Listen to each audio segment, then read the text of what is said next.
নমস্কার বন্ধুরা, জিহব চ্যানেলে তোমাদের সকলকে আমি স্বাগত জানাই। আজকে চলে এসেছি একটা নতুন ভিডিও নিয়ে। সেটা হলো ভারতবর্ষের যে সমস্ত রয়েছে ইন্ডাস্ট্রিয়াল বেল্ট মেজর সেগুলি নিয়ে, সেগুলির নাম আমি আজকের ভিডিওতে তোমাদেরকে বলবো এবং কিছু কথা বলবো। তার পরবর্তী ভিডিওগুলোতে এদের সম্বন্ধে ব্যাখ্যাগুলো তোমরা পেয়ে যাবে। সুতরাং শেষ পর্যন্ত দেখতে থাকো। ভালো লাগলে লাইক শেয়ার অবশ্যই করো, অনুরোধ রইল। আর চ্যানেলটা নতুন হলে সাবস্ক্রাইব করতে ভুলো না। আগের ভিডিওগুলো তোমাদেরকে অনেক অনেক হেল্প করবে বন্ধুরা। তো দেখো, যে 8টা মেজর ইন্ডাস্ট্রিয়াল রিজিয়ন ইন্ডিয়াতে রয়েছে, কটা বললাম? 8টি, 8 নাম্বার। আর 1, 3, 13 নাম্বারে কিন্তু মাইনর ইন্ডাস্ট্রিয়াল বেল্ট ইন্ডিয়ার মধ্যে রয়েছে। এটাও কিন্তু অনেক সময় জিকে কোশ্চেনে আসে, ইন্ডিয়াতে কটা টোটাল মেজর রিজন রয়েছে? 8টি। তার মধ্যে সবথেকে গুরুত্বপূর্ণ হলো মুম্বাই পুনে শিল্পাঞ্চল, হুগলি শিল্পাঞ্চল, ছোটনাগপুর শিল্পাঞ্চল। এছাড়াও যেগুলি রয়েছে গুরগাম দিল্লি মেরুট শিল্পাঞ্চল, গুজরাট শিল্পাঞ্চল, বেঙ্গালুরু চেন্নাই শিল্পাঞ্চল, বিশাখাপত্তনম গুন্টুর রিজন। টোটাল কটা হলো? 8টা। এই 8টা রিজনের মধ্যে চারটে ডিভিশন করে আমি পরবর্তী ভিডিওতে সমস্ত বিষয় ব্যাখ্যাটা বলবো। আজকে দেখো, তোমাদেরকে মূলত যেটা আমি বলছি সেটা হলো মুম্বাই পুনে শিল্পাঞ্চল। তো মুম্বাই পুনে শিল্পাঞ্চলটা অনেকটা বড় এবং বৃহত্তম শিল্পাঞ্চল ভারতের মধ্যে।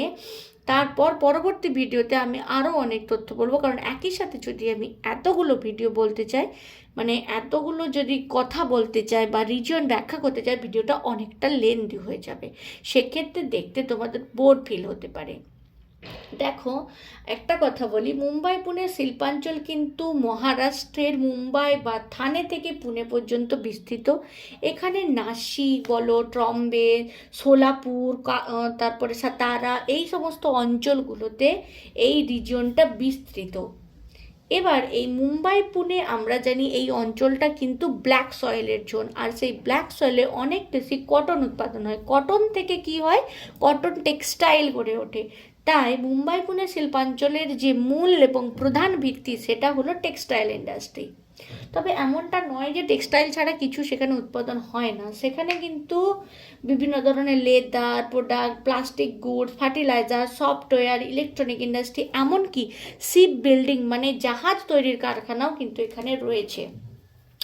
আর একটা কথা বন্ধুরা জেনে রাখো, 1869 সালে যখন সুয়েজ ক্যানেল খনন করা হয়েছিল, সেই সুয়েজ ক্যানেল খননের পর মুম্বাই এই পোর্ট থেকে ভারতের বিভিন্ন জায়গায় রপ্তানি বাণিজ্য করতে সুবিধা হয়েছিল সুয়েজ ক্যানেল খননের পর। এটা অনেক গুরুত্বপূর্ণ।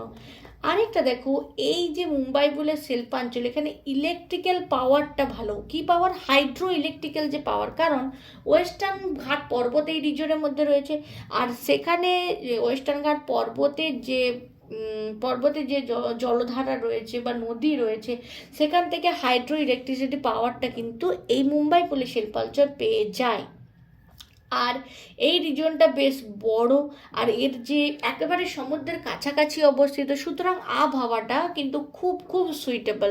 শরীর স্বাস্থ্য মানুষের ভালো থাকে, বিভিন্ন বড় মার্কেট প্লেস রয়েছে এখানে।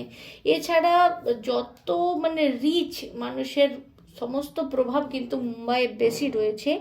তাই এছাড়াও আরেকটা দেখো, আমরা জানি মুম্বাই থেকে কিছুটা দূরে বোম্বে হাই পেট্রোলিয়াম বা তৈল খনি রয়েছে সমুদ্রের নিচে, যেটা রয়েছে, যেখানে সমুদ্র থেকে পাইপের দ্বারা সেই পেট্রোলিয়াম উৎপাদন করা হয়, মুম্বাই হাই যার নাম সেটা। এবং তার থেকে তৈরি হয় নিউক্লিয়ার এনার্জি, বিভিন্ন রকমের ইন্ডাস্ট্রি এই রিজনের মধ্যে রয়েছে। এই রিজনটা কিন্তু ভারতের বৃহত্তম ইন্ডাস্ট্রিয়াল রিজন, এই কথাটা তোমরা মাথায় রেখো।